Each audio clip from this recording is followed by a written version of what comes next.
کراچی میں ننا ابراہیم کھلے مین ہول میں کیسے گرا؟ سی سی ٹی وی فوٹیج سامنے آ گئی۔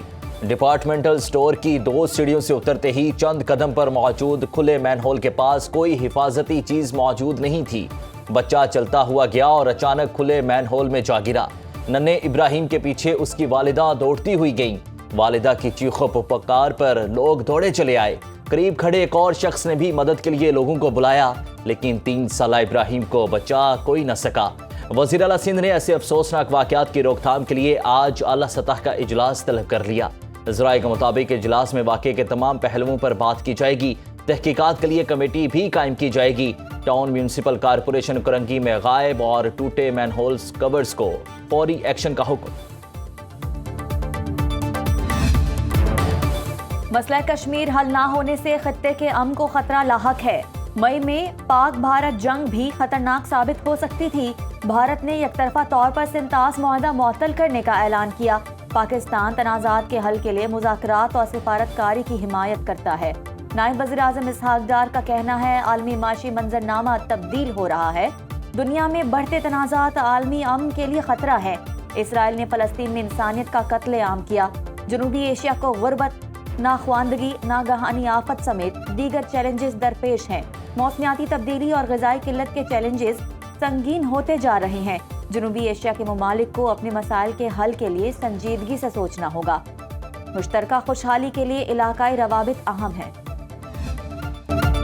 پنجاب حکومت کا بسنت فروری میں منانے کا فیصلہ، پتنگ بازی ڈپٹی کمشنر کی اجازت سے مشروط۔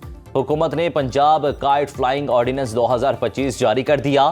پتنگ سازی اور فروخت کے لیے لائسنس لینا ہوگا۔ پتنگ باز تنظیموں کے لیے بھی رجسٹریشن لازمی۔ رجسٹریشن کرانے کے بعد پتنگیں بنانے اور فروخت کرنے کا لائسنس جاری ہوگا۔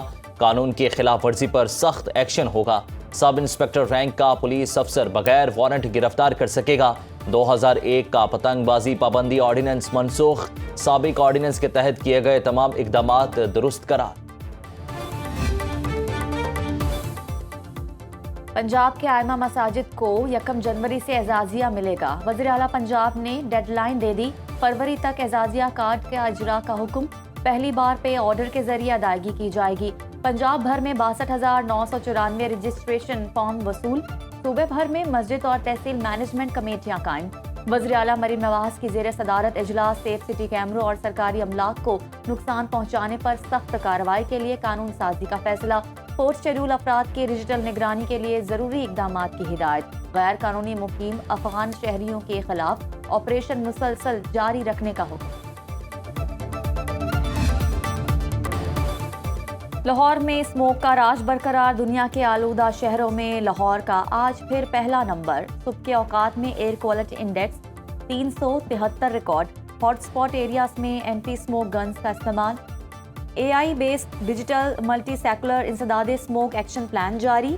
ہر قسم کے دھوئیں کے ڈیجیٹل ڈرون سرویلنس اور مانیٹرنگ۔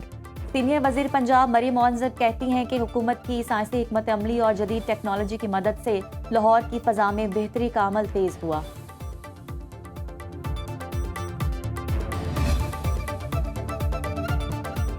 بانی پی ٹی آئی کی صحت ٹھیک ہے۔ بہن عزبہ خان کی تصدیق۔ اڈیالہ جیل میں بھائی سے ملاقات کی۔ وکیل سلمان صفدر بھی ملاقات میں شریک ہوئے۔ ملاقات کانفرنس روم میں کرائی گئی۔ بانی سے کسی کی بھی تقریباً 1 ماہ بعد ملاقات ہوئی۔ علیمہ خان کہتی ہیں ہمارا مطالبہ ہے ہر منگل کو فیملی کے 6 ارکان کی بانی سے ملاقات کرائی جائے۔ جمعرات کو 6 پارٹی لیڈرز کی ملاقات ہونی چاہیے۔ اس سے متعلق عدالتی احکامات موجود ہیں۔ عدالت کے حکم پر عمل نہیں ہوتا تو ہر منگل اور جمعرات کو احتجاج کریں گے۔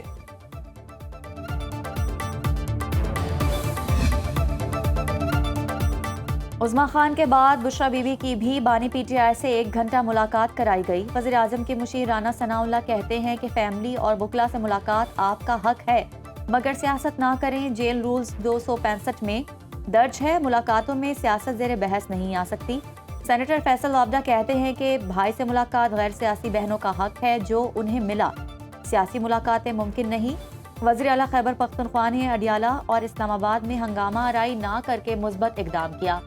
2 قدم پیچھے اور 1 قدم آگے آنا ہی سیاسی راستہ ہے۔ مسائل کا حل مقامی حکومتوں میں ہے۔ 3% لوگ وسائل پر قابض، 97% محروم ہیں۔ شارٹ کٹ وسائل کی منصفانہ تقسیم میں ہے۔ اسپیکر پنجاب اسمبلی ملک محمد احمد خان کا کانفرنس سے خطاب، کہا لوگ بیماریوں سے سسک کر مر رہے ہیں، عوامی مسائل مقامی حکومتیں حل کر سکتی ہیں۔ پنجاب اور سندھ کے وزرائے اعلیٰ بہتر کام کر رہے ہیں، پہلی بار پنجاب میں دیہات کی سطح پر صفائی ہو رہی ہے۔ ڈیولپمنٹ گولز کو حاصل کرنے کے لیے مکالمے کی ضرورت ہے۔ پنجاب اسمبلی باقی صوبوں سے بہتر، اپوزیشن لیڈر کا مشکور ہوں۔ دنیا نے جن راستوں پر چل کر آسانی پیدا کی، ہمیں بھی وہی راستے اپنانا ہوں گے۔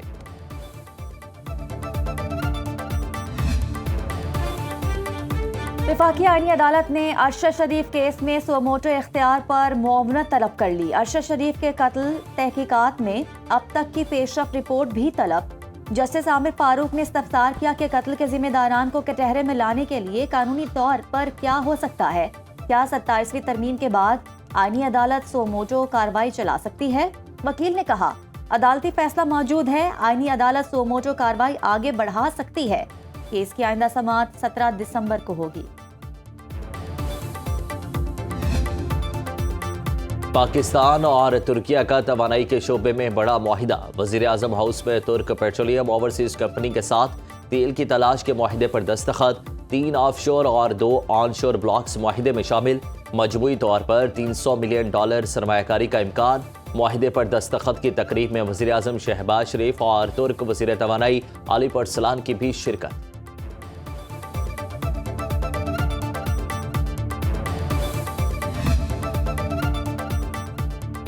سری لنکا کی طوفان کی تباہ کاریوں پر عالمی امداد کی اپیل، حکومت پاکستان کی جانب سے متاثرین کے لیے امدادی اقدامات جاری، متاثرہ علاقوں میں تلاش اور بچاؤ آپریشن کے لیے خصوصی ٹیم روانہ۔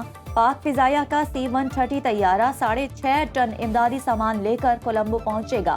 وفاقی وزیر طارق فضل چودھری اور چیئرمین NDMA لیفٹیننٹ جنرل انعام حیدر نے سامان روانہ کیا۔ پاکستان کا فلسطینی عوام سے مکمل یکجہتی کا اظہار، پاکستانی مندوب عاصم افتخار نے اقوام متحدہ کی جنرل اسمبلی میں کہا کہ فلسطینی عوام کے حق خود ارادیت کی جدوجہد جائز ہے۔ پاکستان کی فلسطینی عوام کے ساتھ یکجہتی غیر متزلزل ہے۔ دہائیوں سے فلسطینی اسرائیل کے غیر قانونی قبضے کا سامنا کر رہے ہیں، مقبوضہ فلسطینی خطے پر قبضہ ختم ہونا چاہیے۔